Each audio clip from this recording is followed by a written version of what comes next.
that lunch and afterwards are always problematic, challenging, but I know that we will fight with the sleep. So I wish we will have a lively session in the second panel. First of all, I would like to mention something. The life expectancy of a regular individual here in Turkey is like 74 years. And now we surpass the relations of both countries beyond a lifespan of an individual. So that's a good thing. I have checked the time difference between Indonesia and Turkey. It's 4 hours. On the other hand, flight is 11 hours. That's the average. But that inspired me on something. If you go to the United States from Istanbul to New York directly, it's also 11 hours. Almost. On the other hand, we have an increased interaction with the United States. On the other hand, Turkish-Indonesia relations need a further step, maybe to consolidate it much more effectively, to have concrete outputs. I think that's my idea. In this sense, I would like to welcome you to understand exactly the scope and base of these relations, the further prospects. On the other hand, maybe the concrete steps should be taken. And I would like to welcome our guests. And first, let me introduce them. Actually, I had an order in my paper, but the order of the seats are a bit different. Ambassador Korkut Güngen, Acting Director General for Asia Pacific Affairs of the Ministry of Foreign Affairs of the Republic of Turkey. Arda Mevlutoğlu, Defense Analyst as a Systems Engineer, and he's very famous in terms of assessing the defense assets of Turkey. Dr. Dina Prapto Raharja, Associate Professor of International Relations and Executive Director and Co-founder of Synergy Policies, and also a Senior Policy Advisor. And Dr. Anak Agung Banyu Parvita, Professor of International Relations, and he's also a member of Defense Diplomacy Program under Indonesia National Defense University. I think that's the correct way, right? Okay. So if you allow me, first of all, I would like to pass the word to His Excellency Ambassador. We know that diplomacy is important. Diplomacy is always one step further in assessing the relations of two different actors. That's correct. And looking back at 75 years of diplomatic relations, first of all, turning points are important. So I would like to ask Ambassador what these turning points are and how do you inform all of these turning points for a better foreign policy engagement. And in the meantime, if this is a fruitful, conclusive dialogue, how can we institutionalize it for better results? So I would like to direct this question to Mr. Ambassador. If you want, you can sit and talk, or if you want, you can use the chair. Please.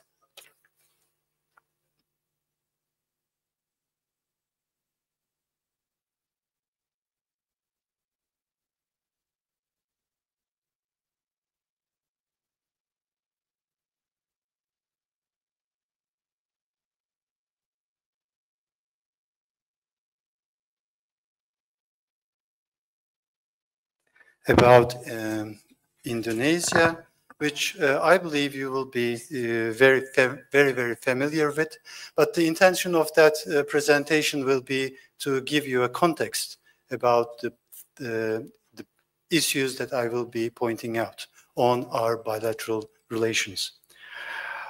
Distinguished scholars, esteemed guests, dear students, ladies and gentlemen, it is a true pleasure to address you today on the strong friendship, shared values, and forward-looking cooperation between Turkey and Indonesia. Our partnership is more than a diplomatic relationship. It is a bond of history, faith, and mutual respect that has stood the test of time. Indonesia holds a unique and strategic place in Turkey's view of the Asia-Pacific region. It is the world's fourth most populous country, as you know, the largest Muslim majority democracy, a G20 member, and a key pillar of peace and stability in Southeast Asia. In a rapidly changing world marked by uncertainty and competition, both Türkiye and Indonesia stand for justice, dialogue, and multilateral cooperation. Though separated by geography, we are united by shared values, and that unity has grown even stronger in recent years. Our histories are rooted in common ideals, and our cooperation continues to reflect the same enduring principles. Indonesia is a continent-sized archipelago of opportunity and diversity. With more than 17,000 islands, it connects the Indian and Pacific Oceans, standing at the heart of the world's most dynamic trade and maritime routes. This unique geography gives Indonesia a pivotal role in ensuring regional stability, maritime security, and the resilience of global supply chains.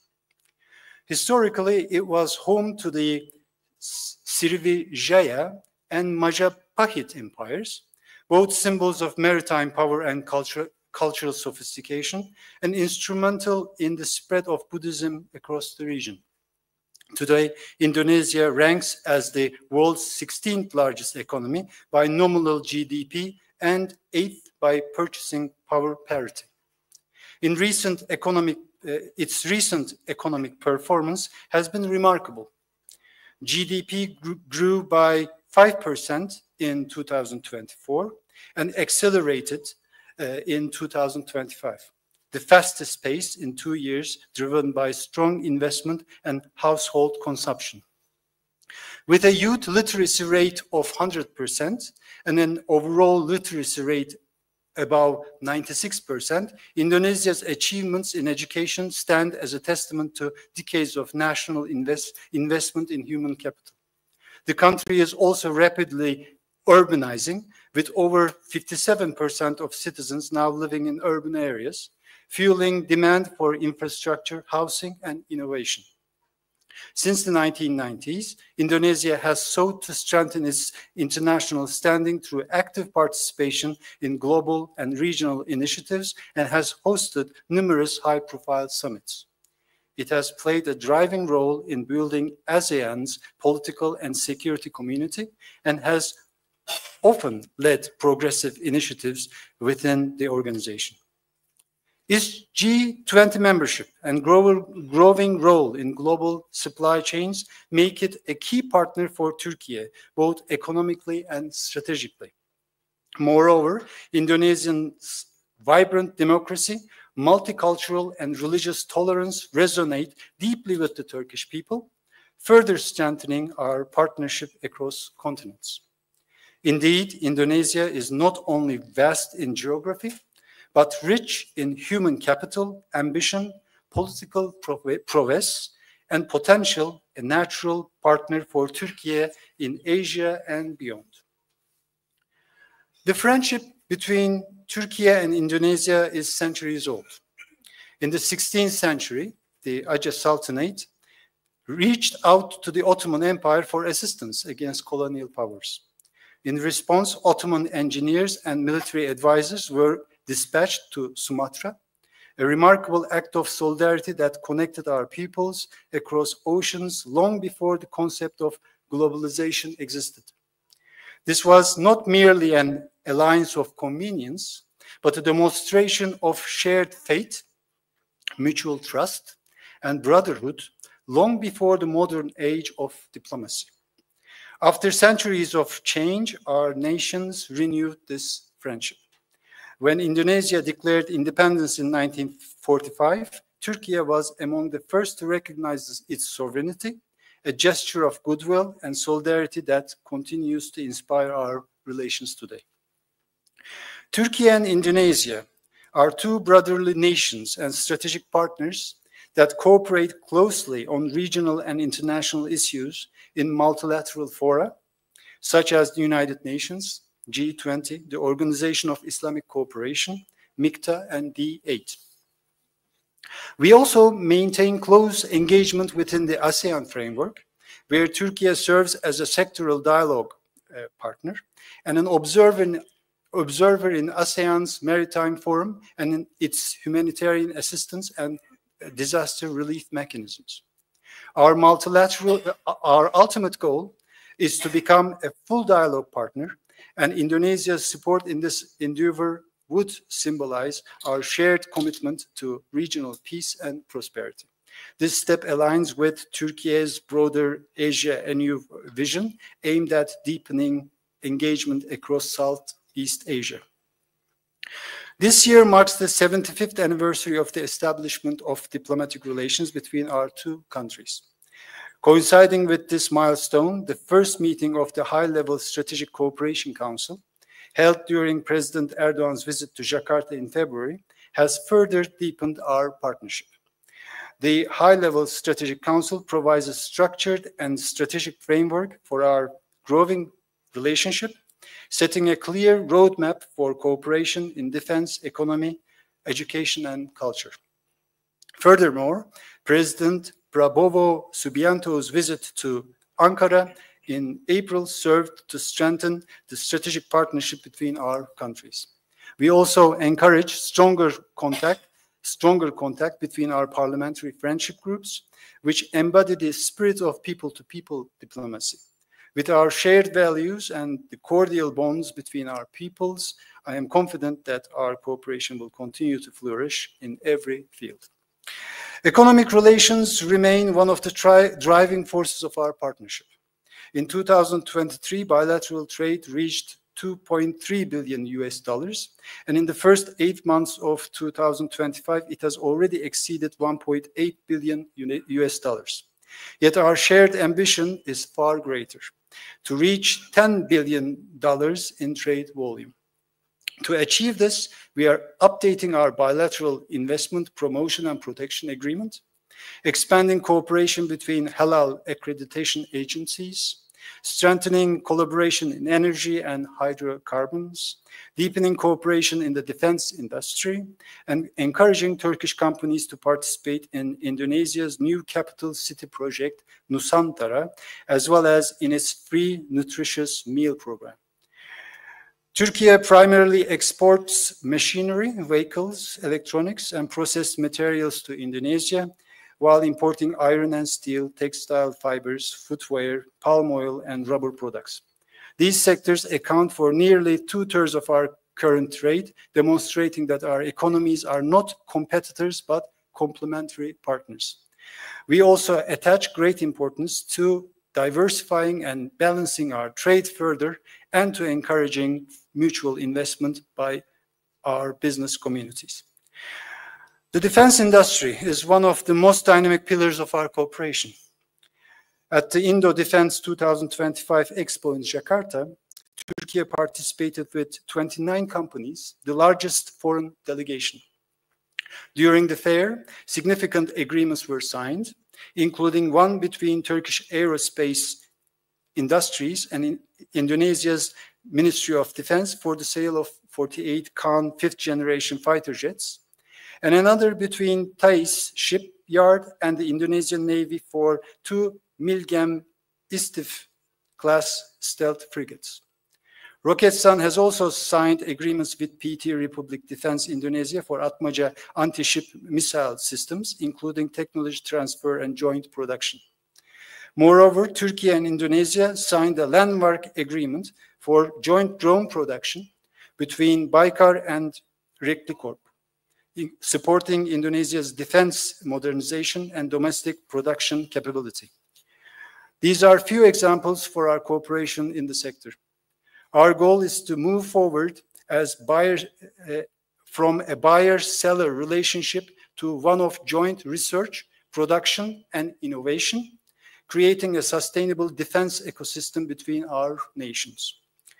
Energy is another promising field of cooperation. Indonesia possesses some of the world's largest geothermal reserves, while Turkey ranks among the top 5 global producers of geothermal energy.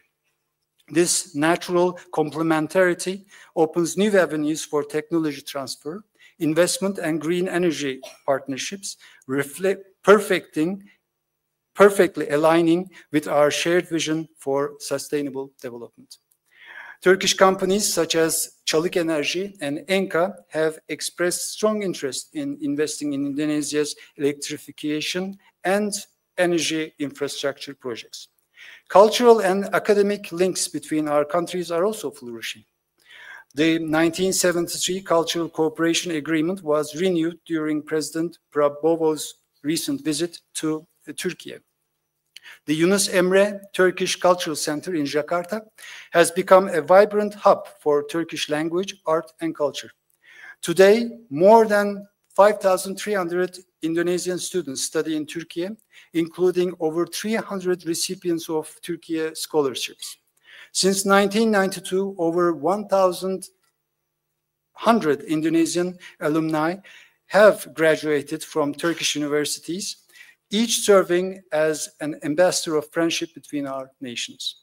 The Turkish Diplomacy Academy has also trained nearly 30 Indonesian diplomats and officials, strengthening institutional dialogue and mutual understanding. These ties remind us that our partnership is not merely government to government, it is built upon people, ideas, and shared inspirations. Tourism is another bright spot in our relations. In 2023, more than 200,000 Indonesian visitors traveled to Turkey, while nearly 50,000 Turkish tourists visited Indonesia. Since July 2025, Turkish citizens have enjoyed visa-free travel to Indonesia for up to 30 days, a milestone that will further enhance people-to-people contacts. Currently, Turkish Airlines operates 14 flights per week to Indonesia, and we are working to double that number to boost trade, tourism, connectivity even further. Another dimension that unites Turkey and Indonesia is our shared perspective on global and humanitarian issues. Nowhere is this clearer than in our common stance on the Israeli-Palestinian conflict. Both Turkey and Indonesia have consistently stood for justice, peace, and the legitimate rights of the Palestinian people. We have voiced our unwavering support for a two-state solution with East Jerusalem as the capital of Palestine and have condemned violence against civilians in all forms. At the United Nations, the Organization of Islamic Cooperation, and other international platforms, our two nations have worked hand in hand to keep the Palestinian cause alive on the global agenda. This convergence is not coincidental. It reflects a profound moral and humanitarian alignment. It shows that our partnership is not driven solely by interests, but also by values, empathy, fairness, and the conviction that peace must be built upon human dignity. Turkey and Indonesia are more than partners. They are the conscience of two continents. Both stand for peace, justice, and solidarity in an uncertain world.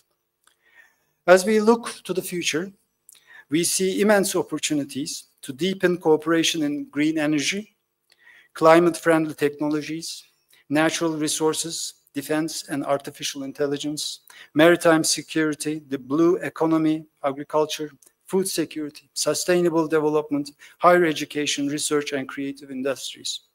By working together, our two nations can serve as a bridge of stability and cooperation between Asia and Europe, a bridge not built merely of trade and technology, but of trust, understanding, and shared purposes. Our friendship is not a relic of the past. It is a promise for the future, carried forward by new generations of thinkers, entrepreneurs, and dreamers. Thank you very much. I hope the presentation has contributed to answer some of your questions, but I'll be delighted to answer your questions further in the following session. Thank you very much. Thank you, Mr. Ambassador.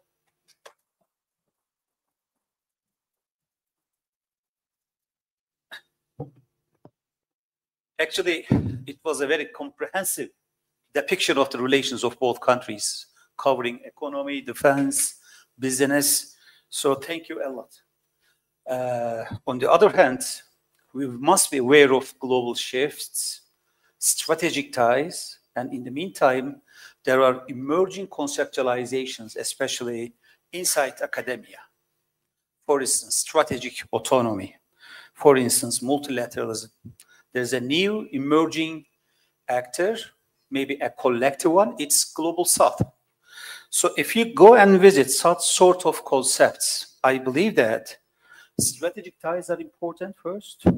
And second thing, we have to understand to what extent both countries cooperate and coordinate, and if there exists any strategic convergence or divergence on certain issues. That's why I would like to ask this question to Dr. Dina. And by that way, we can learn more, especially delving the perception of Indonesia. Thank you.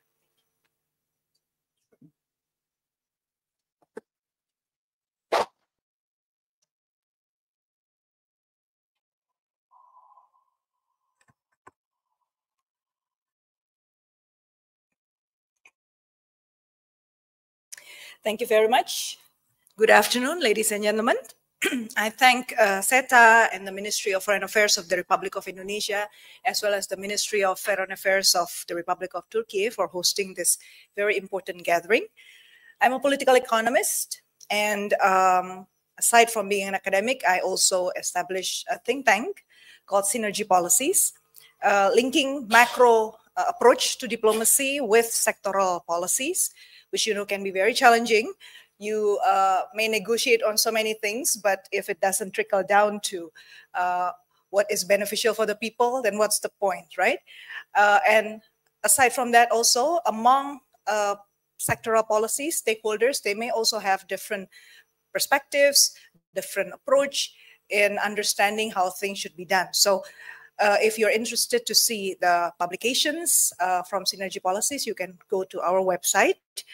And there's also a study, actually, that I wrote for the Ministry of Foreign Affairs to set the tone and to also draw on what the stakeholders' perception, both from Indonesia's side and Turkey's side, on the way forward for the relationship. So along the way, I may touch base on that a little bit.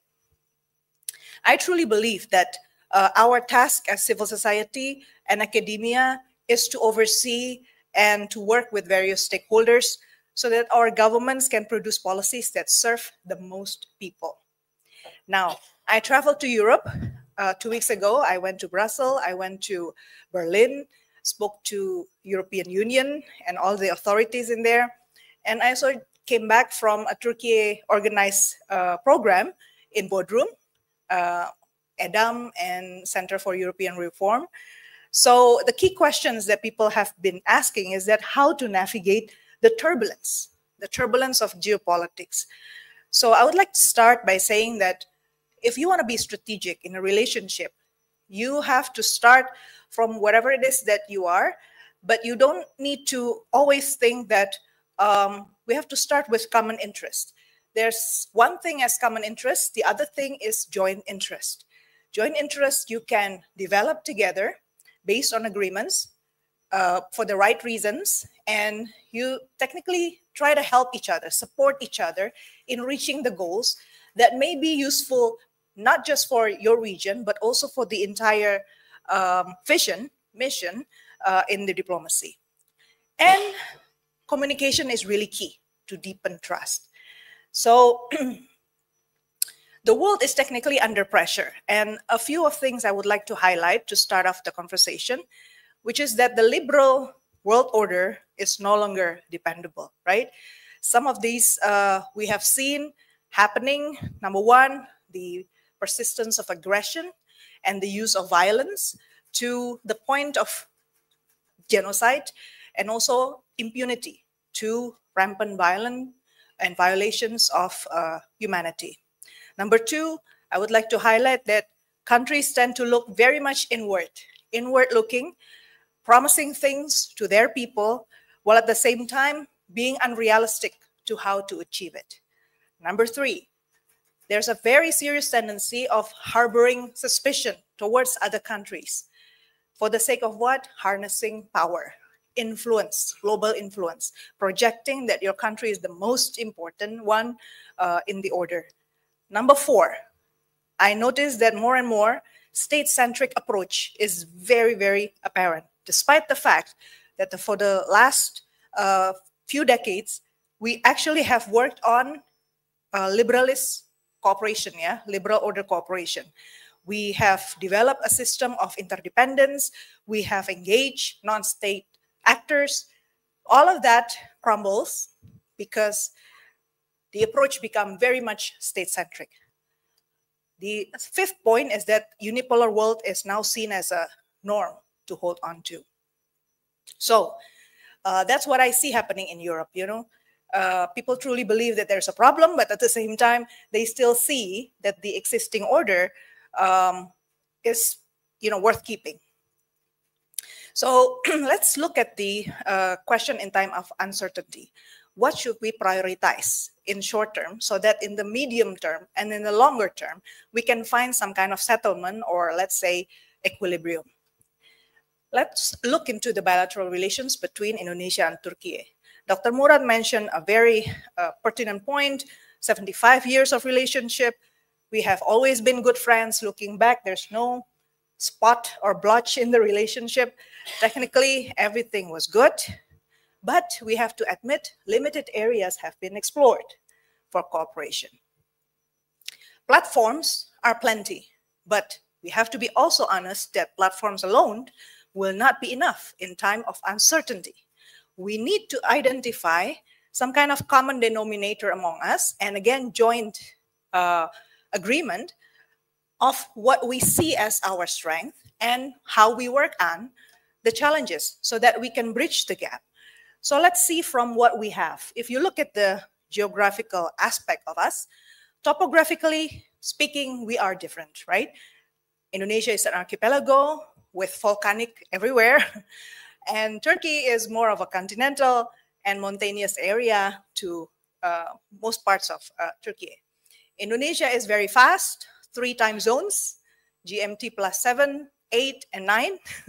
So Indonesia from east to west is very much comparable to the distance from London to Kabul. So the width of Europe or even the breadth of Russia. So along with all the oceans, Indonesia is actually an immense country, spanning between the Indian and Pacific Oceans. And you take from west to east, flying time of at least 7 hours. And there's no flight that's actually direct from one place to another. So that covers the distance between Amsterdam and New York. So I'm saying this not to say that, you know, it's distance is very important to understand our perspective of how diverse and how complex sometimes what we have to take care. And then the other important aspect we need to consider is the sea lanes of communication. I don't bring the picture of Turkey's sea lanes of communications, but you're familiar with your own picture that Turkey is very critical in the Black Sea littoral state. You connect different regions through your area in the Black Sea. And therefore, you have a responsibility to maintain geostrategic leverage as well as security responsibility in that lane. Indonesia, if you look at this map, is covering the most vital maritime corridors in global trade.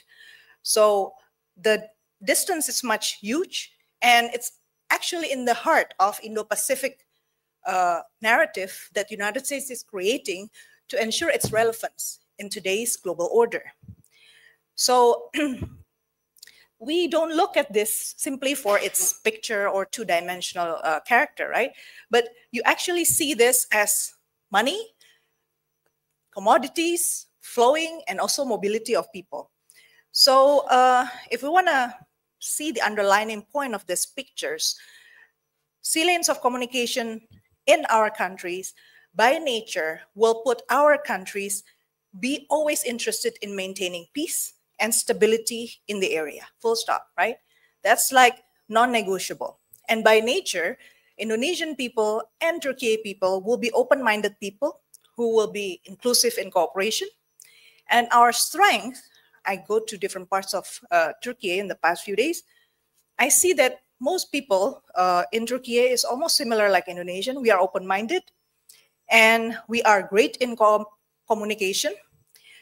And in various ways, our leaders generate trust from other countries through diplomacy. Because of what? One of the feature is its, location, geographic importance, right? So we have seen numerous cases. Turkey basically bridge gaps of trust between regions, Israel, Palestine, Russia, Ukraine. Indonesia also serve very important role in bridging trust among ASEAN member states, whom, if you, we can always discuss about it later, it's not necessarily in always good terms with each other, especially back in the 60s and 70s, among the emerging economies and the North, the G20, APEC on infrastructure, small Pacific islands. So how do we make sure that we tap the most of our strength? I see gaps in current context. Number one, both our countries are overstretched in terms of resources. Resources are limiting, but problems are mounting. For Turkey, your people and your government, your eyes remains to the Europe. That's my conclusion, talking to various people. Your eyes remains to Europe and to transatlantic cooperation. I understand it's very important for Turkey to remain connected to transatlantic, but honestly speaking, the Europeans is not looking at you in the eye. You know, in terms of willingness to discuss about EU membership, Turkey membership in EU, for instance, well, it's very much going to be still a long time. That's my conclusion after talking to them. And then EU security definitely is no longer a priority for the United States. And can the European Union deal with it? Well, they are still in the very tough process internally to digest what then to do if the US is already taking a different route. Second pressure, financial pressure, tariff, tax, savings, energy cost in both our countries. We are experiencing the pressure. But Turkey is much more sensitive to energy pressure because you're a larger net importer compared to Indonesia, net importer of energy. And but at the same time, maybe this is informative to you too, that Indonesia is having energy subsidy policy. So any shift in energy supply also affects the state budget ability. And Indonesia has been trying to create more reserve for oil and gas. The challenge is that it has been estimated maybe in the next 20 years, the availability ratio is only 60% for oil and gas generated from our own territory. The fourth challenge, environmental degradation. If people continue industrialize, you can imagine it's going to be burning the carbon. So environmental degradation is very much a serious issue that both of us have to deal with. Trade in both countries are weakening. Turkey, traditional export sector is textile, apparel, shipbuilding, and wheat. Have been weakened, if I'm not mistaken, under the pressure of an uncompetitive lira. And but you have defense industry to help boost it up. Now, the case of, so in conclusion, what would I say as needs to be done? In the short run, I truly believe that medium run, not short run, medium run, let's say within 5 years, what can be done and should be more evident as an output. Number one, let's work together on bringing out narrative of being middle power. Number one, I suggest the issue of energy as right, energy as a right for people. Energy needs inclusive distribution. Energy needs to help redesign the economy and society, needs to be in the forefront because energy is very key for development. So let's not just talk very generic about middle power term, but focus on funding. Turkey's share of electricity generation mix is now 42%. The picture here is just one of the picture that Turkey, with its renewable energy zone, has been trying to fulfill more renewable energy mix. But the European Union still see this as below the average, right, of renewable energy generation compared to European countries. Now, you have to understand also that in Indonesia, investment for renewable energy is growing. But we are working very closely also with partner countries that can provide cheaper technologies for green technology. Transition and phasing out from brown and black energy to green is very critical. And you have to understand, many countries, especially European Union, only focus at the end. The trade of carbon, the trade of goods, carbon capture, that's at the downstream aspect of renewable energy transition. You have to understand that to start investment in renewable energy mix is what's very key. And many countries suffer because the United States pull out of this picture, and the European Union suffer because of the NATO requirement, for instance. They changed the budget sector.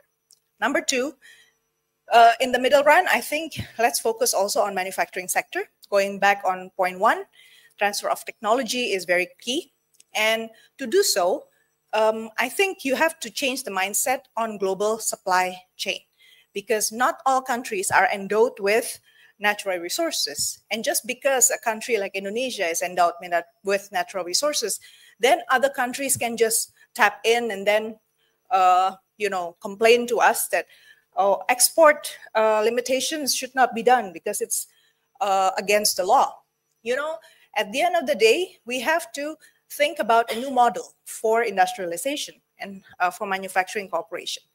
Number three, it's very pertinent Indonesia and Turkey work on the financial sector, because if we want to work on more trading, more production, licensing, payment-related structure needs to be improved, and also custom relationship. Number four, defense industry cooperation, technology sharing, you mentioned over and over. I think I'm not going to discuss on that further, but I guess the challenge is that do not think that all of this will go smoothly, because the US is very volatile. You never know what the US is going to respond next week or a year from now. So for that, we shouldn't be complacent. We should prepare for that. Last, commitment to peace and its narrative in the multipolar world. It's not an easy job to say, what does the world look like if it's beyond 5 in the UN. In the short run, so within the next 3 years, we need more people-to-people understanding. Education, journalism is very important for our relationship. Information is key to understanding. Track 1.5, track 2 dialogue like this is very important to understand how our people think and react. Again, it's not enough to just discuss about macro diplomacy issues. You need to imagine how that would be understood by people and how they run with it. In ASEAN, I suggest the involvement of or engaging Turkey in ICHR, ASEAN Intergovernmental Commission on Human Rights, ACWC on Commission of Women and Children, and also track 2, because until you have the full understanding of how ASEAN works, it's probably going to be very challenging for you to also engage at the track 1 level. So at least these are 2 of my suggestions. We can always discuss later. Thank you so much.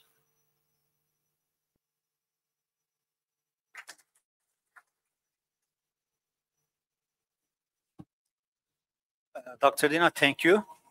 Really comprehensive, and I'm excited. Why? We are under the bombardment of knowledge.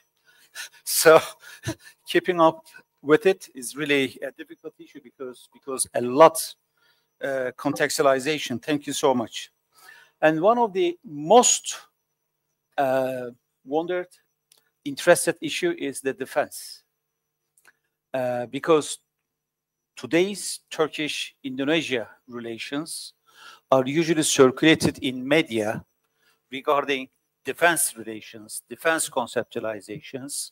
And I believe that once I circulated this idea, Dr. Anak Agung Banyu Pertwa just appears to be excited, right? So let me ask you exactly what the opportunities are, what the expectations of Indonesians are, and what sort of frontiers do you expect between the two countries? It's important because the next speaker will be Mr. Mevludoğlu, and he will tell us the Turkish perspective.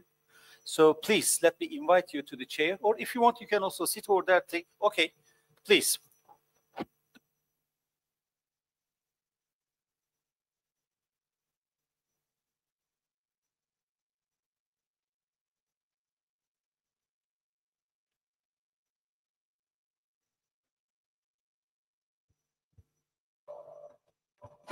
Thank you very much. Good afternoon. I think in this session, I would like to highlight some of the important points that have been made by the first session, Mr. Ambassador, and so on and so forth, including in this kind of the second session. So if we take a look at the broader, let's say, the bilateral relationship between Indonesia and Turkey, allow me to use my characteristics of relations with 4 Ds, delta Ds. So what is the first D? If we take a look at Indonesia-Turkey, then I think the first is about development. Both of countries has been, let's say, is doing now to elevate the level of development economically, specifically, economically, politically, socially, of course, with their own pace. But the point is, what I'm going to convey is that both of the countries is now trying to, let's say, to elevate their level of development. And that is the first D. And what is the second D? The second D is something that I would like to underline what Ambassador Takdir has mentioned quite satisfactorily, is the level of democracy. So in this context, the second D will be very related with democratizations, internally and externally. Externally, of course, both countries try to, let's say, to improve the good governance, international rule-based order, both in regional and multilateral forum.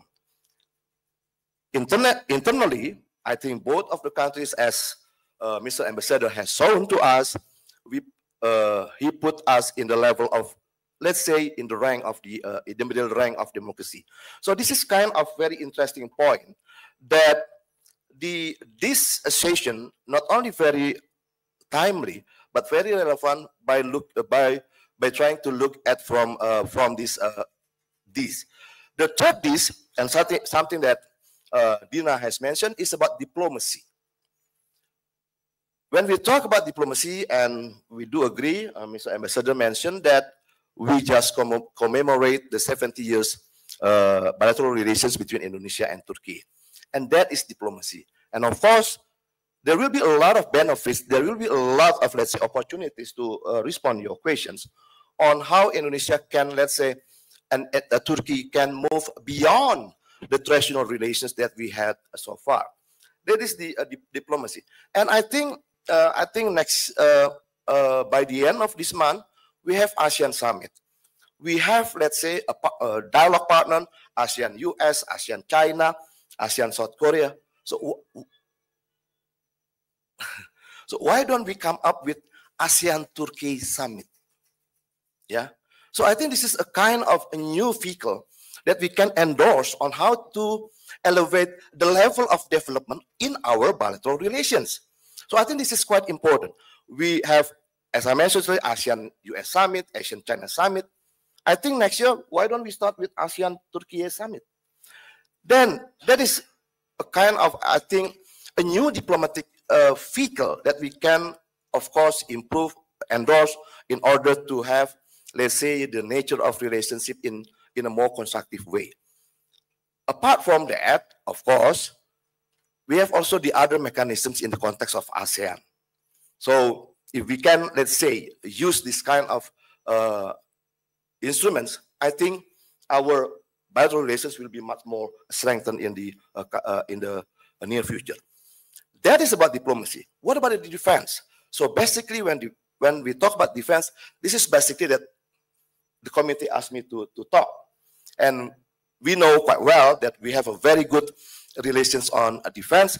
But the point is, what I'm going to convey is that there will be a kind of very close interconnections between development, democracy, diplomacy, and defense. So in this context, allow me to talk more on defense diplomacy. Well, defense diplomacy is basically extend beyond mere military cooperations to encompass a very broad variety of activities.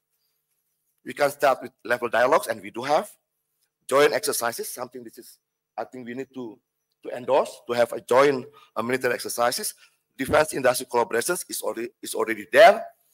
But something that I would like to also convey is that, because I'm coming from Republic of Indonesia Defense University, and I know quite well that you also have a National Defense University. So why don't we have a kind of collaborations with that? Academic exchanges, research exchanges, and training exchanges among the two defense universities between Indonesia and Turkey. And this is about defense, and this is also about, let's say, diplomacy. So defense diplomacy will play a very important role to strengthen our strategic partnership, to enhance regional security, and also to promote cooperations in the area. So allow me to continue a bit. Okay, I will skip this. This is the statement from President Prabowo. Then he focused on the need, and I think this is quite imperative for us as the two middle powers, talking about Indonesia and Turkey will strengthen defense and security cooperations, including education. So I think something that I've mentioned earlier, talking about the cooperations between Indonesia Defense University and National Defense University of Turkey will be very welcome. And I think this is kind of, a very good exchange among the scholars, not only to have collaborations with National Defense University of Turkey, but of course with the other university. And I think this is the momentum that we can have, that we can endorse on the future. Okay. Okay, I will skip this. Otherwise, I will spend 1 hour to talk. Okay. Okay. So the defense cooperations, let's say, between Indonesia and Turkey. To respond to your questions, I think there are three main characteristics that we are going to have. The first one is, this is one of the most significant and successful example of global South defense partnership. So I think this is also the idea on probably someday we can come up with, let's say, South-South security conferences or defense conferences as an alternative, because when we talk about diplomacy, basically we can talk about bilateral, unilateral, or trilateralisms, and multilateralism. But in my understanding, multilateralisms, unilateralisms, and trilateralism will be based on a very good and strong bilateral relationship. So bilateral relationship will be the key for jumping into the next level. Let's say trilateral, let's say to multilateral. And in that context, we have a very good basic foundation. What is that? Our bilateral relations is quite good. Yeah. Then this is also a kind of strategic, especially for Indonesia, yeah, from the perspective of Indonesia, to become a model of successful strategic hedging and the cornerstone of Indonesia's military modernization. And military modernization is a must because, as I mentioned earlier, this is part of our national development. This is our part of democratization and also on diplomacy and so on and so forth. So if I would like also to remind Mr. Ambassador mentions about peace by prosperity. I think this is also part of that because we are also talking about the economy that Dina has mentioned earlier. Last one, enhanced capacity building, yeah, confirming national defense, and so on and so forth. And I think this is quite very important for Indonesia. And the most important point, I think, is with Turkey. Turkey can help us to build a more self-reliant Indonesia defense industry ecosystem. We have a lot of cooperations on drone, Navy, IFT class, Khan, and so on and so forth. So I think we have already the basic requirement for that. So I think this is the time for us to further improve it. Okay. Some key pillars between Indonesia and Turkey. I think the previous session has talked a lot on middle power, and Dina has suggested us to move beyond the traditional middle power, and I think we are on the same boat. Similar strategic outlooks, similar, let's say, cultural affiliation, OIC, and so on and so forth. BRICS, MICTA, as Mr. Ambassador has explained. And of course, I think for Indonesia, especially this is the case for defense autonomy. So we are going to have a more self-reliant, and the main task for that is not only talking about the defense industry, but also the defense industry ecosystem. And I think Indonesia can learn a lot from Turkey. Okay, this is some of the main pillars. I think I have mentioned about this one, including the academia exchanges between Indonesia Defense University and National Defense University of Turkey. This is a simple data on how much Turkey defense export to Indonesia and the defense partner quantity by project. I have more data on that, but due to time limitations, I will just skip that. Okay, this is basically my response to the question. We can improve regional deterrence because we have similar interests, as Mr. Ambassador Takdir has mentioned to us. Changing the global defense market, we are trying to diversify the market, not only to lean on, let's say, US, because we have a very bad experience during 1990s when the US put us a military embargo. Then I think this is our position. Building, as I mentioned earlier, building defense industrial ecosystem is very important by having joint ventures. The second one, I think this is the uniqueness of Turkey. Its Turkish partner bring a distinct strategic advantages, starting from missile, drone, UAV, remote control weapon system, and communications, and also, of course, fighter jet. So they are the number 3 and number 4, and this is something, the strategic benefits that we can get from having a very, let's say, a good relationship with Turkey in the defense. This is the strategic challenges. Nationally, we have the problem of financial sustainability, but I think we can find one of the other way to cope with that. Technological asymmetry, so we are going to learn more from Turkey. Geopolitical architecture, I think everyone has mentioned about that, but this is something, again, that I mentioned. This is the example of the Global South model of defense partnership. And in Indonesia, I think, to be honest, we still have problems on bureaucratic. And I think I'm going to conclude my very short presentations on these 3 points. Our defense diplomacy has been growing quite significantly in the last, let's say, 14 years, starting with the President Susilo Bambang Yudhoyono in 2011, if not mistaken. And then this will become a model for South cooperation, a strategic autonomy, and technological sovereignty for anyone in the global South, and especially between Indonesia with Turkey.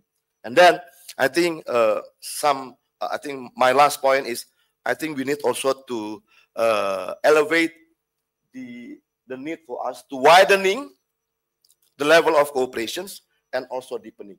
Widening means that we are going to touch not only military per se, but academic exchanges that I have mentioned earlier. And deepening is the level of the involvement, not only talking between state-to-state relations, as Dina has mentioned, but probably we can also put forward the relations between academia, private sector, journalists, and so on and so forth on this issue. Thank you very much, and I hope you enjoy my presentation.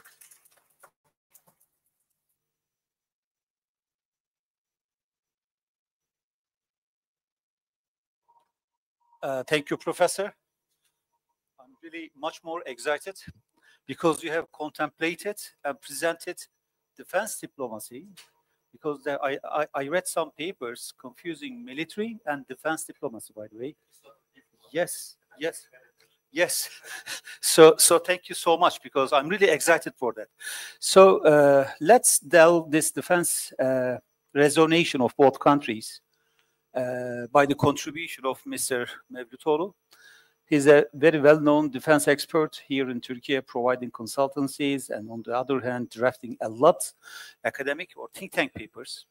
And I would like to have his idea regarding to what extent we have opportunities, what sort of additional steps could be taken or can be taken in promoting the relations of both countries. The floor is yours. If you want, you can sit over there, or you can come here. Thank you very much, Murat Hocam, and thank you very much for this opportunity. I feel indeed very privileged to be here among such esteemed guests and on the presence of His Excellency Mr. Ambassador, and also very esteemed guests from Indonesia, brotherly country. Yes, Indonesia and Turkey share some very important major common features and properties that could indeed support long-term strategic cooperation in defense and aerospace industry. But before going into detail on the context and nature of that cooperation and prospects, I would like to have a couple of words on the history and the background of Turkish defense industry and its achievements, because I think that story would shed a light on the future of bilateral defense cooperation and defense diplomacy. Yes, it's a very well-known fact that Turkey's defense industry establishment attempts have its roots in like mid-20th century or the second half of 20th century, starting with or stimulated by the sanctions and embargoes by the United States, and starting from mid-70s with the establishment of national defense industry corporations, Turkey has started its nationalization of defense industry capabilities. Aselsan, TUSAŞ, Roketsan are all products of that strategic initiative. And starting from 1980s, with the establishment of joint ventures with fellow NATO allies like United States, UK, Italy, France, with the transfer of technology and establishment of local defense industry base, as well as investments into human resources, Turkey started manufacturing a lot of different types of products and platforms under license to accumulate know-how, infrastructure, expertise, as well as equipping its own armed forces. So here, there emerges an important aspect. Of course, by nature, by definition, defense industry is tasked with equipping its own armed forces. The main and utmost mission of a nation's defense industry is to equip its armed forces. And throughout 1980s and 1990s, the Turkish defense industry, while accumulating the said infrastructure and technological base, equipped Turkish armed forces and achieved a critical mass that provided courage and that provided the groundwork for further ambitions, which brought us to early 2000s. In early 2000s, Turkey had started indigenous national defense industry platforms of ambitious scales. The Milgem National Corvette Program, the Ankara drone, the Altay main battle tank are all products of that initiative. And starting from early 2000s, Turkey started a new phase in its defense industry roadmap. With all these major platform development programs, a new defense industry base has emerged. With the help of small and medium scale enterprises, with the help of successful university industry collaboration, with the help of timely feedback from end users in actual operations, especially counterterrorism operations and international multinational operations, especially within the framework of NATO and United Nations missions, the Turkish defense industry have been supported by a large-scale input of highly valuable inputs and feedback, and as a result, in 2010s, we have seen all these projects being matured and being offered in the export markets. The Attack helicopter, the Ankara, the Bayraktar, the Milgem, all types of land combat vehicles, and all sorts of guided weapon systems. And then started a new phase, a third phase.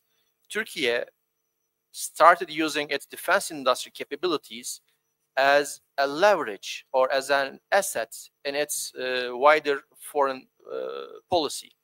Turkey started sharing know-how, technology, as well as products with its fellow allies and client base. And there, Turkey has a very unique feature. It's a NATO member. It has the second largest army in the NATO. It's an actual operation doing army engaged in a number of multinational and also national operations. It has different bases overseas, actively engaged in counterterrorism, peacekeeping, and peace-building operations. Its army, its armed forces, its security forces are very well experienced and using indigenous national defense industry products. Plus, while exporting these products, Turkey also, similar to Indonesia, Turkey has suffered a lot of embargoes, sanctions, and unofficial restrictions in the past, which stimulated its defense industry base, as I mentioned.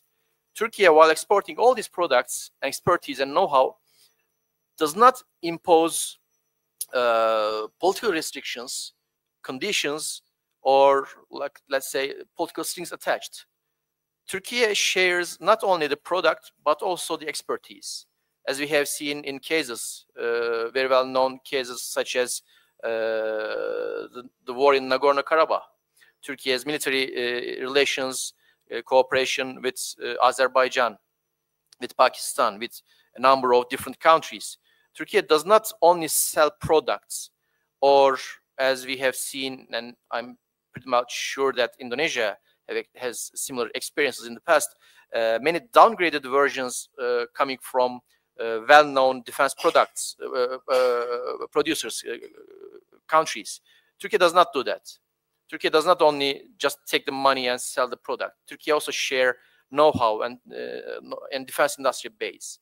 And then here comes the prospects and opportunities with regards to Turkish-Indonesian defense industry cooperation, because just by looking at the map, just by looking at the facts and data, one can clearly see the many common features of those two major regional powers.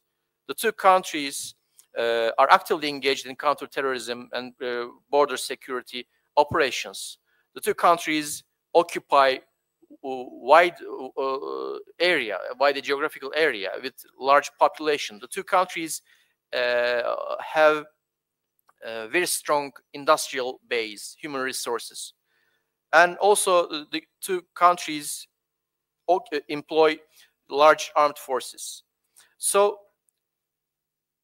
from my perspective, I think there are three main pillars with regards to the strategic defense industry cooperation between the two countries. The first one, of course, is geostrategic perspective. As I mentioned, the two countries share many common features and properties.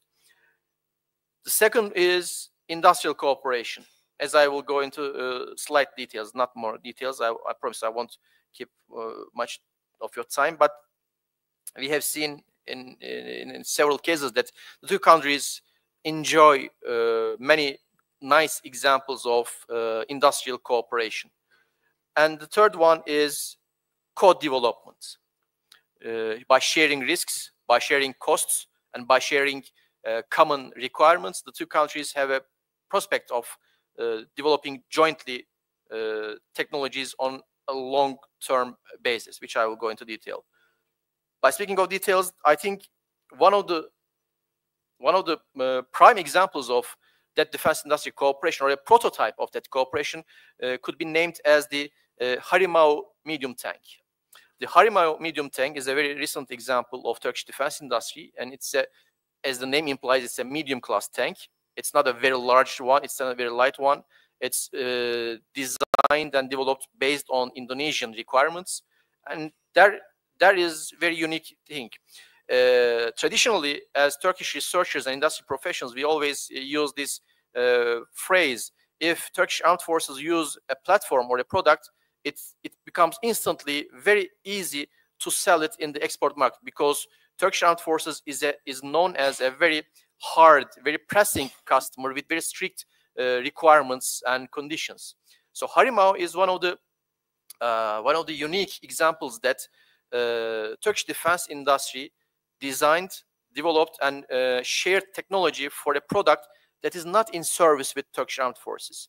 That demonstrates Turkish defense industry's capability to adapt itself, to modify its capabilities according to a client country's own unique requirements. Plus, it is not a product selling program. Turkey did not sell the tanks. Turkey jointly designed the tanks with Indonesian defense industry, shared technology, shared know-how, and the tanks were produced locally in Indonesia, at least a majority of them, as far as I remember. So Harimau is Harimau program, FNSS on Turkish side, and PT Pindad in Indonesian side is a very good example of, or a prototype of, what can two nations do together, and I think it can shed a light to our future together. Another one, the aerospace cooperation in aerospace fields. Indonesia is one of the biggest operators of Ankara drone, developed and manufactured by Turkish aerospace industries, and it's a very highly capable platform. And very recently, Indonesia has invested in Bayraktar family of drones, Bayraktar TB3s, Akıncıs, all highly capable drones. TB3 is capable of taking off and landing from LPDs, LHAs, which I know Indonesia is investing. And also Akıncı can provide capabilities, especially in the ISR domain, which Indonesia covers a large area of sea. Maritime surveillance requirements are high, and Akıncı can fulfill some requirements with regards. And Indonesia also will acquire those drones through sharing of technology and through joint, through mutual cooperation, mutual building. I will come to the Khan later for the aerospace domain, but before coming that, the naval domain is also should also be mentioned. Indonesian Navy is recipient of some Turkish corvette boats equipped with guided missiles, and very recently Indonesia has selected Turkish Roketsan Atmaca anti-ship missiles to be equipping its warships. Again, this order is very unique because Atmaca will be modified to be fired from an Indonesian platform that Turkey has not built. So Turkey again demonstrates its capability to offer its unique products, indigenous products, to be modified according to the requirements of a recipient nation. And the big boy, the Khan, our national pride, Indonesia shown its trust in Turkish technology, Turkish design capabilities, and an agreement for the 8 Khan 5th generation combat aircraft was signed, and that aircraft will be equipped with Turkish indigenous engines developed by jointly by TEI and TR Motor, and Kaan will be acquired by Indonesian Air Force through local joint production. So Kaan is still in development. Test flights will continue, I think, early next year, as far as I know. And it's a long-term strategic project. When Kaan enters service through the end of this decade, it will different versions of it will remain in service of Turkish Air Force for several decades, maybe until like 2060s, 70s.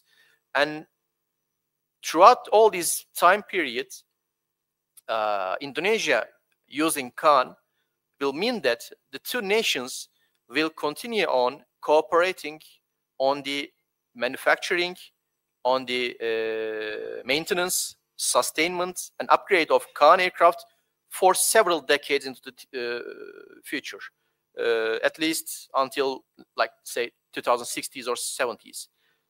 This alone demonstrates that the two nations have shown their mutual trust and mutual will to improve bilateral relations on a strategic level.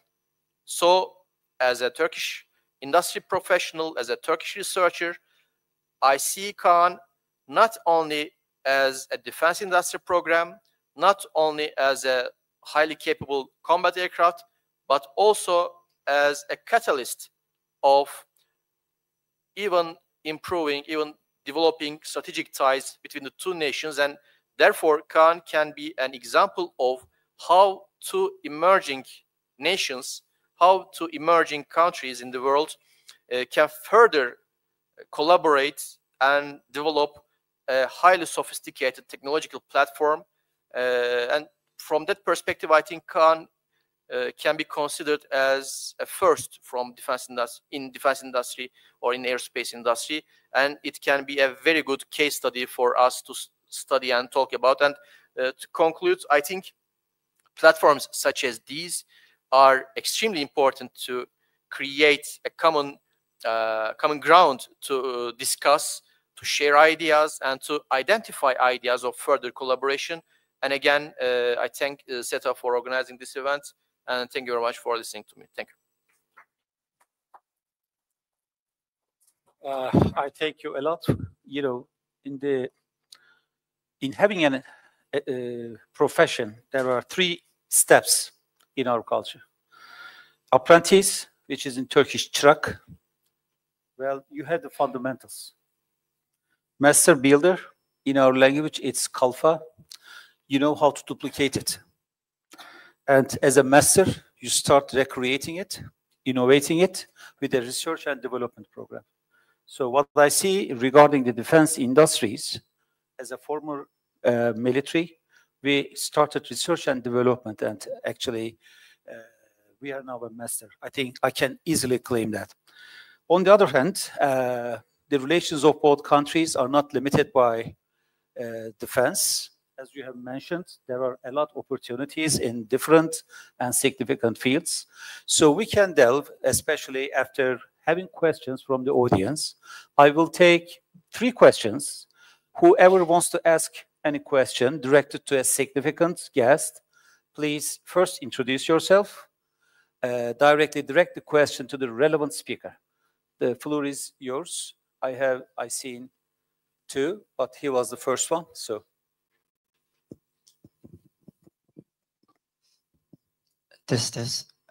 Thank you. Maybe this question is for Ms. Dina. My name is Fariza. I'm from Indonesia, of course. I'm studying at Ankara University, Political Science Faculty. So, Ms. Dina, you mentioned about the education and the media. So, I'm gonna talking about as the capacity as the students, Indonesian students in Turkey. So, among Indonesian students in Turkey, we have one community. The name is Constantinesia. Constantinesia is the community, a media community among Indonesian students that focusing on writing and highlighting about Turkey.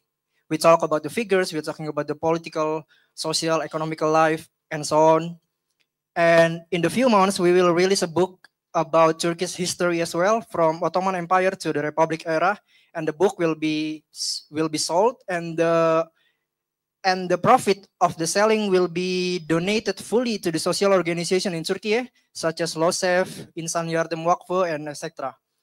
So, in your opinion, and there are some Indonesian students as well here, can you give us advice? Can you give us critics?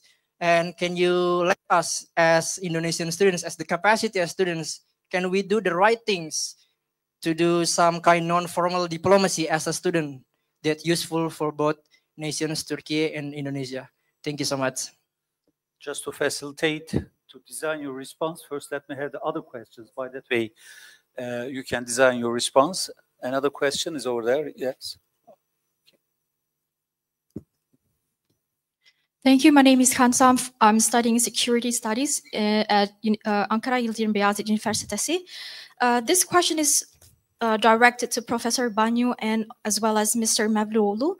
Seeing the expansions of security threats dimensions as well as the shifts of defense role specializations as in the US and Japan right now, how do you see the future projections of Indonesia and Turkey defense cooperations, especially in the armed trades sector? Will it trigger the arms races dilemma in the Indo-Pacific regions? What are the preventive measures that should be taken, since this is one of the crucial areas that in terms of defense cooperations between the two countries as well as in the regional sector? Thank you.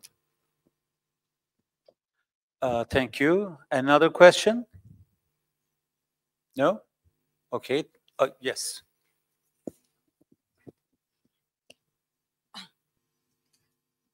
Hello, sir.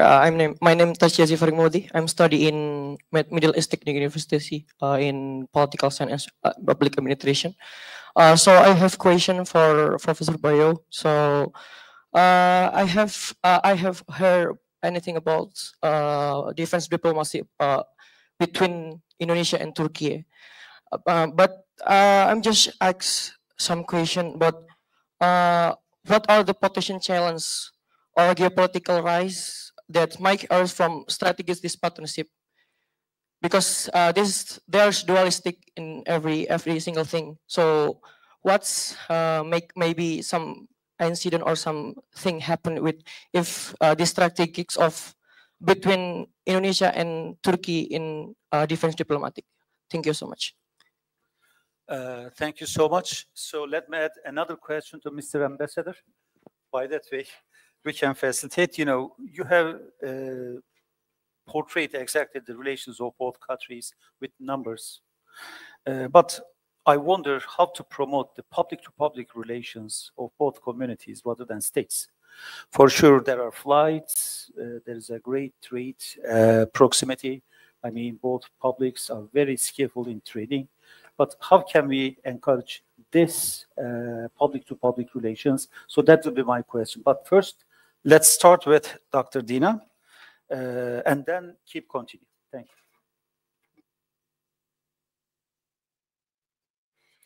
Thank you so much, Fariza, for the question. One of the things that I very much value in any kinds of dialogue like this, when it comes to diplomacy, is that you have to always bear in mind there's a state-society relationship in our hands. You know, it's not just about state-to-state relationship, but state-to-state, society-to-state relationship. One of the things that I realized in the study between Indonesia and Turkey is that decision-making process in Indonesia and in Turkey is different. You know, the engagement of civil society, the assumptions by which civil society think about the state is also different. And I delve myself also in to trying to understand what makes it different. You know, the logic of how people see the state, how the state solve problems is very critical to what then happened between our countries' relations. So it's very critical that non-state actors participate in that process of building understanding between the two nations, yeah, dua bangsa. So it's not just about the state, but the bangsa, the nation. So the study also suggests that very lacking, because of this very intimate relationship between our leaders, the institutional part is rather weak, actually. So it assumes that once the leaders agree to something, then it will be automatically trickle down. Well, in reality, it's not. In reality, it's not. And there are many, many dimensions of the relationship that still needs to be day-to-day maintained by people. And that's where students, thinkers need to participate in. If you are in international relations, in politics, you understand what I mean by, you know, how you see something affects how you analyze things, right? So you have to go into that grain, you know, that very nuance of what makes Turkey choose certain things and what makes Indonesia choose certain things. And that's not culture.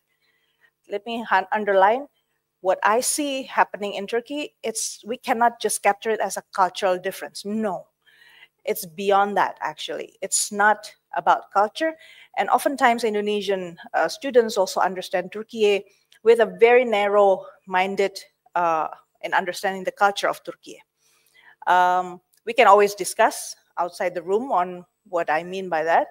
But, you know, just because we are both Muslim majority countries, that doesn't mean the relationship between Muslim and non-Muslim is similar, different. Just because they have social security programs and we also have BPJS, for instance, then their way of thinking about social security system is the same, totally different. But it's very critical, right, for us. Again, let's imagine that in the future, the relationship between the two countries doesn't stop at diplomatic and leadership engagement. We have to imagine that the two countries really get bonded together, developing a new narrative that cannot come from heaven, but comes from people. That, you know, what do you want from your government? If you want inequality, or if you want inequality, if you want to end inequality, if you want more justice, which is the key message of the current ruling party, right, in Turkey, then what kind of justice are you looking for? Are we looking at the same ways of doing it? If yes, how is it reflecting from the defense industry development, right? Because once you grow development industry, at some point there will be a different priority for other programs as well, other social programs, education and stuff. But how do you manage that? So I guess that more details and more nuances is what you can contribute. So do not stop just at, you know, what's on the surface. Feel how, you know, because you have been here for years, explain to people in Indonesia, how do you feel? How do you see Turkey make decisions? How Turkey see the state? That will be very helpful. Thank you, Doctor. And Mr. Ambassador, you can also maybe relate your answer to the previous question, this question.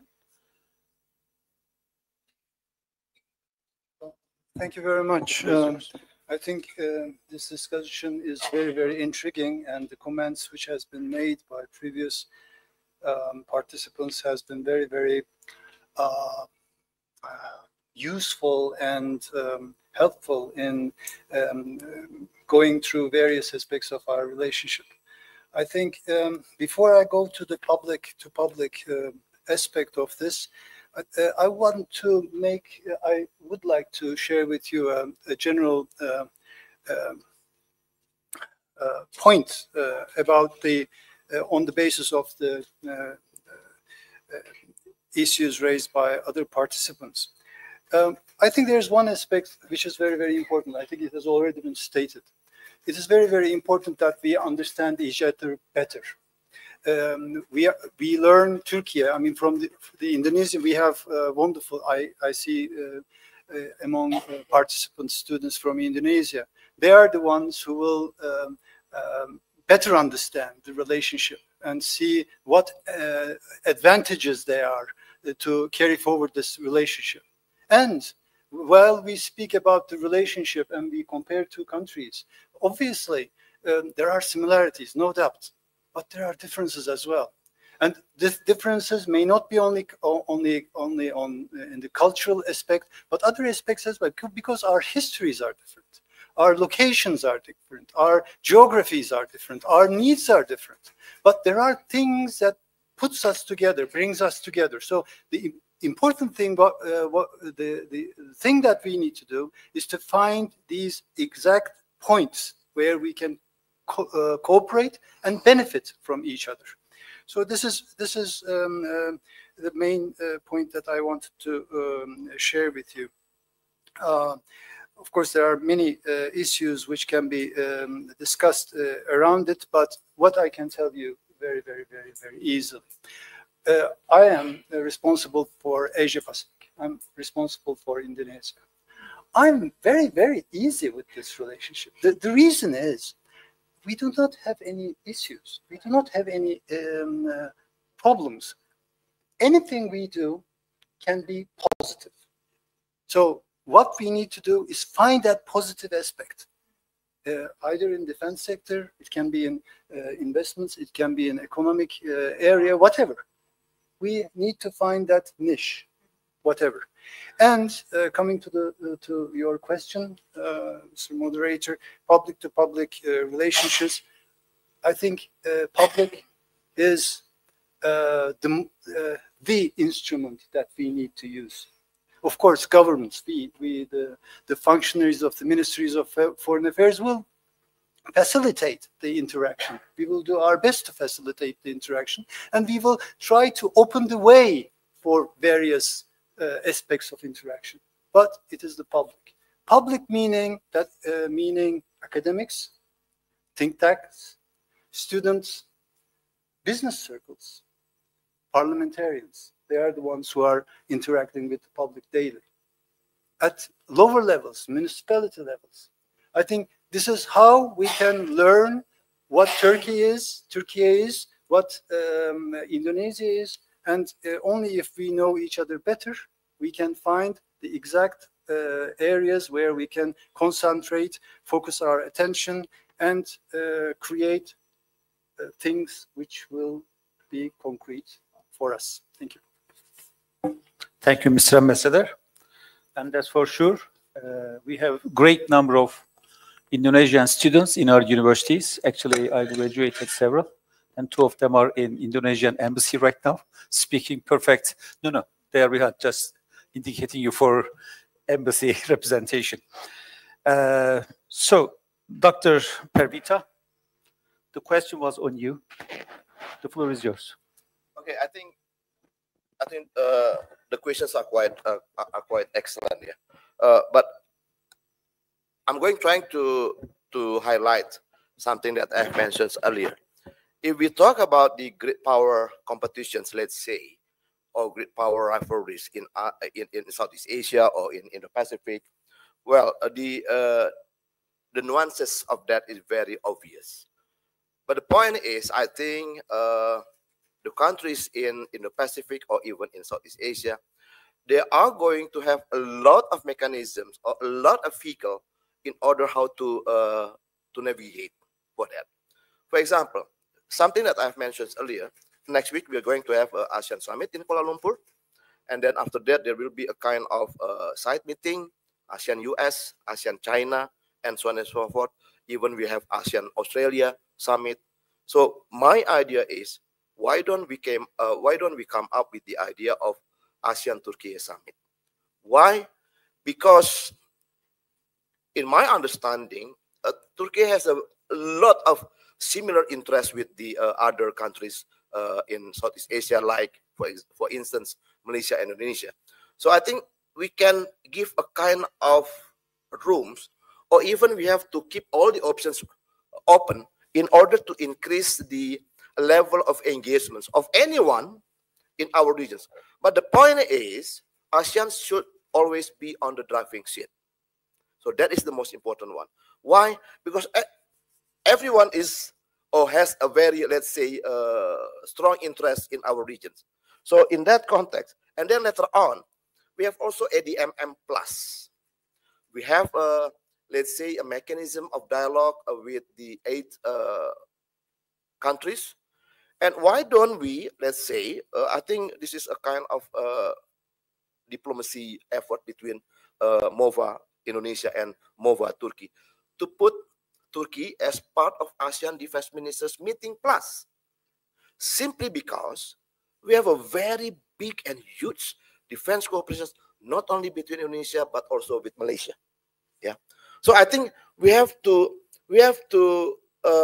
widen the mechanisms of multilateral, yeah, in the context of how we can navigate. And I think this is a quite of what we call as hedging strategy, not to lean on one specific side. And I think ASEAN will have a lot of innovations in order to keep its centrality in the regions. Otherwise, ASEAN will lose its centrality. So I think this is a kind of homework for ASEAN to involve the other potential power. And in my case, that will be Turkey in our regions. That is the other one point that I have mentioned.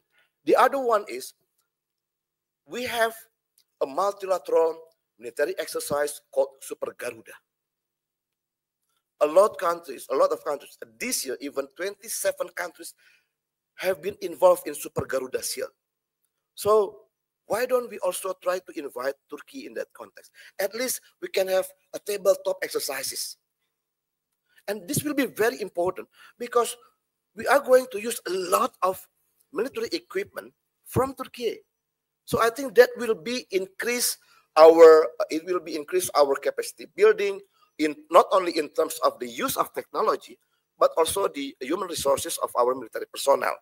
So there will be a lot of mechanisms that we can use. So the problem is whether we have a very strong political will in order to strengthen our bilateral relationship. So I would endorse this kind of cooperations in order to broaden. The last one is about, if you are quite aware, our Navy has the multilateral exercise called Multilateral Naval Exercise Komodo. And this exercise basically talking on how can we together secure Indo-Pacific, something that Dina has mentioned, with the other nation state, and Turkey should be there. And I'm quite sure with that, because again, we are going to use 50-class corvette. So then we are going to have the commonalities in order to add more participants in order to navigate our geopolitical uncertainties, something that Dina has mentioned. So in the context, but one thing that I think we have to remind everyone, including me, if we talk about multilateralism, are we talking about hegemonic cooperations multilateralisms or non-hegemonic? Because if we try to go to the lateral review, even John Gerard Rugi asked, does multilateralism still matter? Simply because in the multilateral forum, someone is trying to push, not only to influence or even to dictate the agenda setting. So we have to make sure, let's say in the context of ASEAN, that the multilateralism aspect that we are going to have should be non-hegemonic cooperations multilateralism. It means that all the participants can join, and then we are going to have a kind of policy coordinations among the participants without someone trying to push its own agenda. And I think this is very important. In order to, let's say, I think, Dina, is it? Or Jenny mentions about international based order or even regional based order. So we have to make sure that any multilateralism cooperations in our regions, in Indo-Pacific, in Southeast Asia, should be non-hegemonic multilateralism. Thank you. And then, oh yeah, I forgot to add the question. Defense diplomacy potential challenges. Frankly, I'm trying to be very optimistic in this context. Yeah. I don't see that there will be a lot of challenges, but in my view, there will be a lot of opportunities. First, Indonesia is positioned not only as an end user, but as a co-producer and regional hub. we have mentioned about that. Yeah. So I think this is quite important. So there will be a lot of rooms to maneuver in order to increase the level of defense diplomacy, to widening and to deepening. And the last one, I think, a strong prospect for export, joint research and development, and a dual-use civilian application will ensure, this is the, I think, quite related to the first question, will ensure the long-term geopolitical and industrial value. Only if we can do these two important points, I think we can change the challenges into opportunities. Thank you. We thank you, Professor. Arda Bey, the floor is yours. With regards to the bilateral defense and industrial cooperation and its effects on regional security, I think one should always keep in mind that the Asian Pacific or Indo-Pacific region is facing and will continue to face severe security challenges for the upcoming period. And I think that will be like a cocktail of regional security challenges, not one topic or not one title. And in order to avoid deeper crisis, or in order to ensure security, I think we should have security providers or security generators, so to speak. Turkey has that claim. Turkey has that identity of being a security generator. Indonesia is and has the potential to be so as such, and given its strategic location.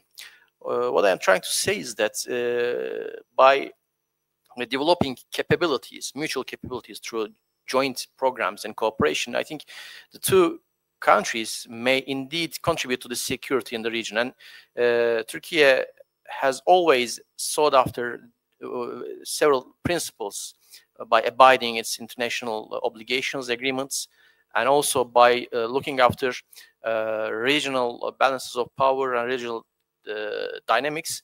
And I think that upon that groundwork, upon that framework, Turkey can be a partner for Indonesia to establish regional security.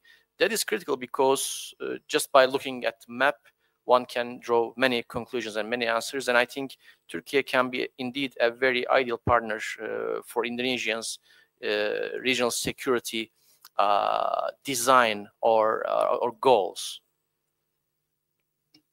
Thank you. Well, we have learned a lot. I believe that that's the end of the day before the closing remarks by Professor Yeşiltaş and also Ms. Speaker Alpanya Tutuhatuneva. I think I pronounced correct. I don't know. And right after these closing remarks, we will have a networking cocktail at the hall. So I would like to first thank you for the speakers. Please give a hand. And then I would like to invite our leaders, let me say, directors, for closing remarks. Thank you.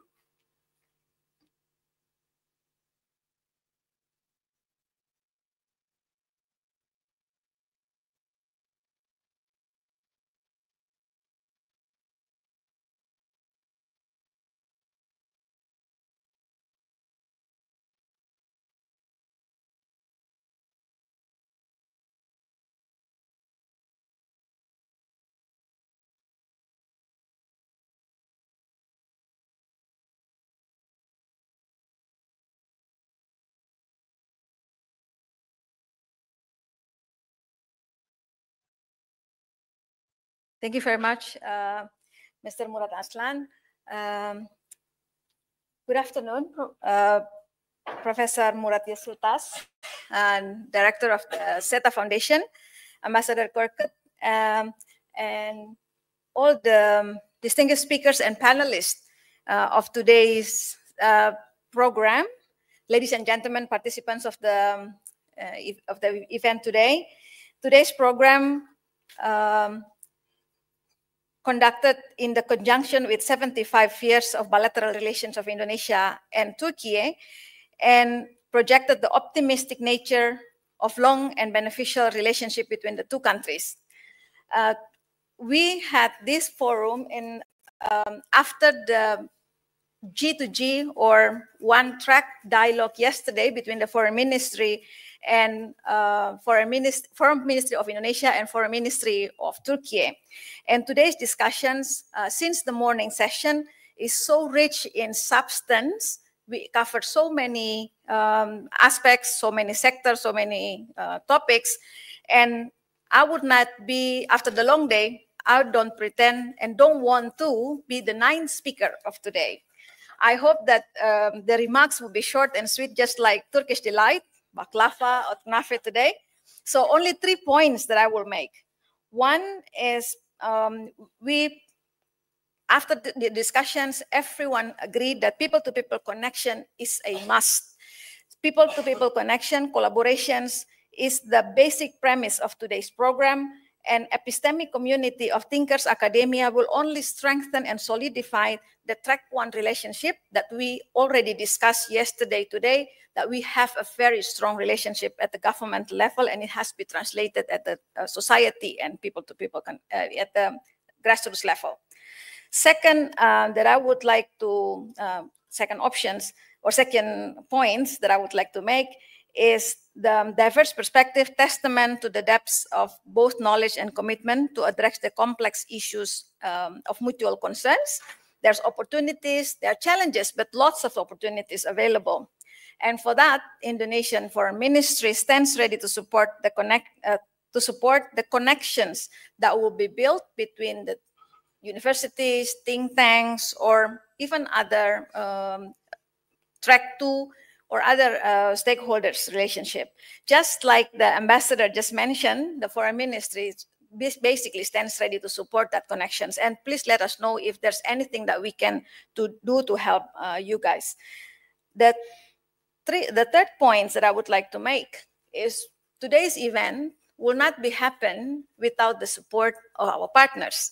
And for that, I would like to thank SETA Foundation, Ambassador Mr. Yesiltas, Mr. Murat Aslan, as well as I will not be good diplomats without mentioning my own organizations, our colleague at the embassy here in Ankara, Padani, Ambassador Rizals, and all the colleagues, as well as our Consulate General in Istanbul, the Consul General who arrived and participated in this morning session. As well, I would like to extend the thanks and appreciation also to all the participants present here today from the morning session until this afternoon.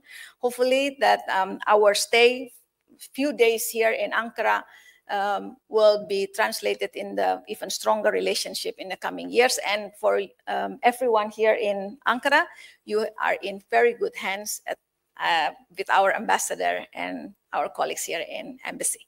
Thank you very much and good afternoon. Thank you.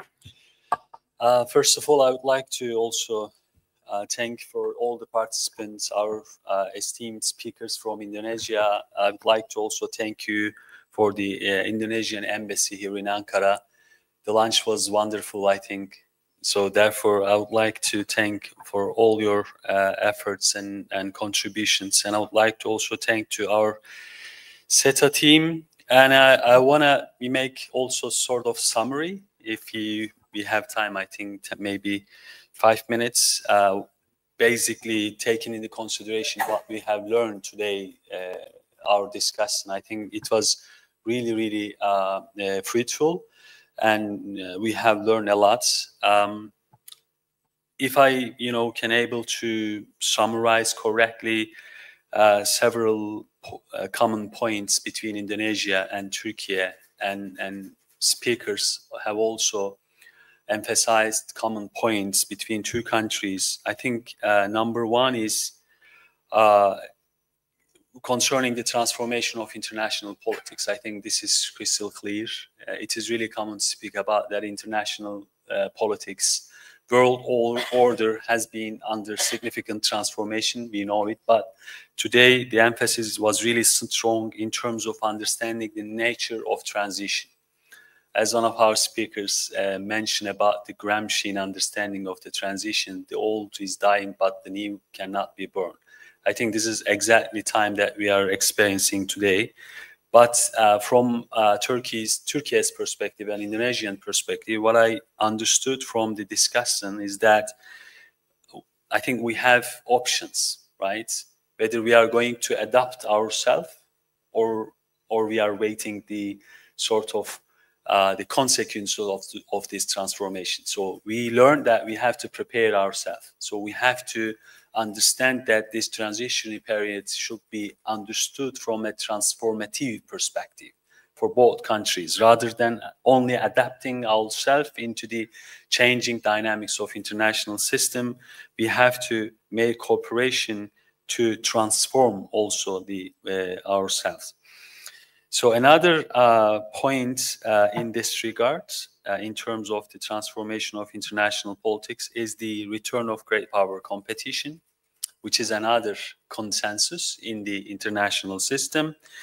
And as two strategically important middle power, Indonesia and Turkey have a lot of commonalities in terms of their material capacity, in terms of their diplomatic capacity, and in terms of course, their geopolitical portfolio. But of course, we have to also redefine the concept of middle power, right? Turkey, yes, it's a middle power, but it is beyond the middle power in terms of its, diplomatic network, in terms of capacity. I think Indonesia is also the same.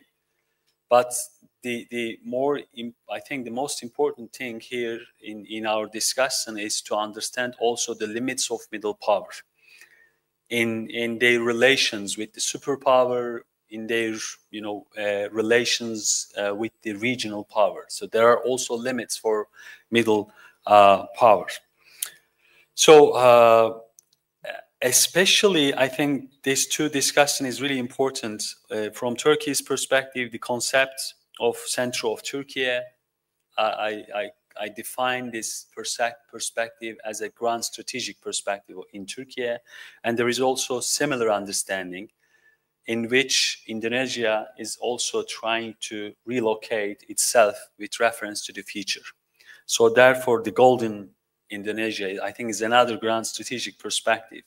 So while there are a lot of grand strategic perspective like America first, Germany is back, global Britain, Turkey and Indonesia, I think, have also grand strategic perspective in terms of defining their position in the international system. What we can do together first is widening geopolitical portfolio in different regions, and of course, secondly, we can also deepening our strategic cooperation. What we have learned from our discussion today is the technology, I think, is one of the strategically important sector that both countries can make good cooperation.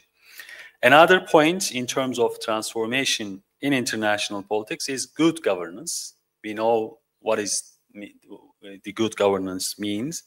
There is a legitimacy crisis in the international system.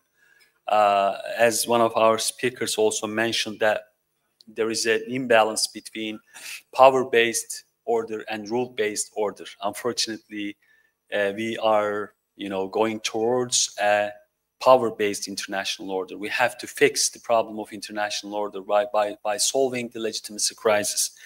And what we have learned from today, our discussion, as a common point, that Turkey and Indonesia have also same perspective. So Turkey is saying that the world is bigger than five. It is a message to reform the United Nations Security Council or the United Nations general organizational structure. We know that Indonesia, I think, has the same view in terms of the necessity of the reform in the United Nations. So, but of course, how we can deliver our objective in terms of working together, especially to reform the United Nations. Turkey has already proposal. I think Indonesia has the same perspective in terms to propose a reform proposal to the United Nations problem.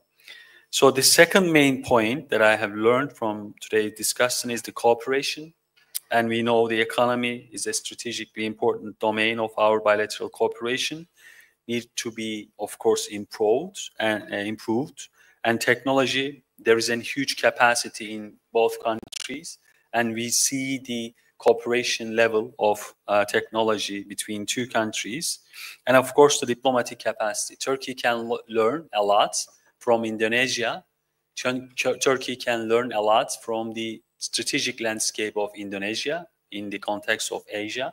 And Indonesia can learn a lot of things in the Middle Eastern strategic landscape. So to improve our diplomatic capacity, I think both countries are also playing a huge role in their geographical region. As a